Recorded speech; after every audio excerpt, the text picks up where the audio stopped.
Sir నమస్తే sir. పాల ఏంటి మీరు టీడీపీ ప్రభుత్వం రాగానే అధికారం రాగానే చంద్రబాబు నాయుడు గారు డైరెక్ట్ పోలవరం ప్రాజెక్టును సందర్శించిన కారణం ఏముండొచ్చు? పోలవరం ప్రాజెక్టు 1000 కోట్ల ఇంకా అవుతుంది అన్నారు.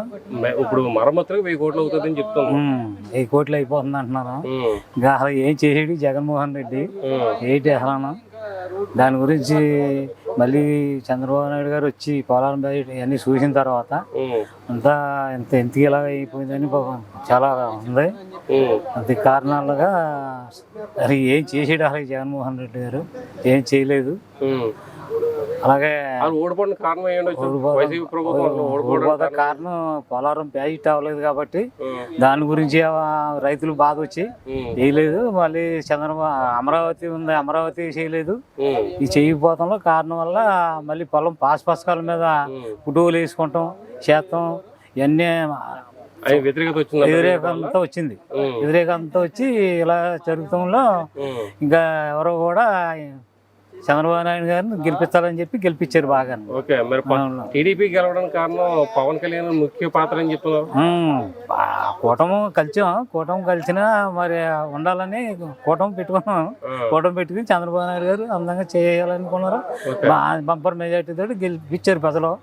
ఆ ప్రజల తీర్పుని బట్టి మనం అంతా చేయాలని మన చంద్రబాబు నాయుడు గారు బాగా ప్రజలు మనకు బాగా చేశారు కాబట్టి మనం ప్రజలను అందరినీ బాగా చూడాలని చెప్పారు. అయినా చాలా బాగా చేస్తున్నారు. ఇప్పుడు ఉన్న పెట్టినటువంటి పథకాలన్నీ నెరవేరుతాయి అంటారు. పథకాలన్నీ నెరవేరుతాయి, బాగా చేస్తారు. అయినా చేయమంటే ఇంకా చేయకపోతే బాగుంటుంది అని చేస్తారు, బాగా చేస్తారు ప్రజలందరికీ. ప్రజల్లోకి వెళ్ళారు అందరూ. చంద్రబాబు గారు చెప్తున్నట్టు చేస్తారు.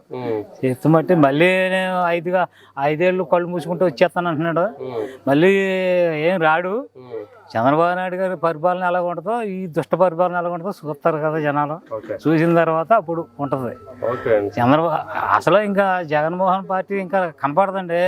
అసలు పార్టీయే కనపడదు. అసలు పార్టీయే ఉండదు. నేను చెప్తున్నాను కదా.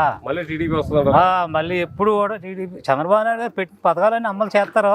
చేసిన దాన్ని బట్టి మళ్ళీ ఎప్పుడు కూడా ప్రజలే తీర్పిస్తారు. మళ్ళీ 5 ఏళ్ళు కళ్ళు మూసుకుంటే వచ్చేస్తాం మనం, మళ్ళీ నెగ్గేస్తాం అని చెప్తున్నారు ఈయన. అది అలాంటి కబుర్లు చెప్పకూడదు. ఆయన చెప్తున్నా ఎలా వస్తుంది మీకు చూపించాలి కదా. ఏం చూపించాడు ఈయన?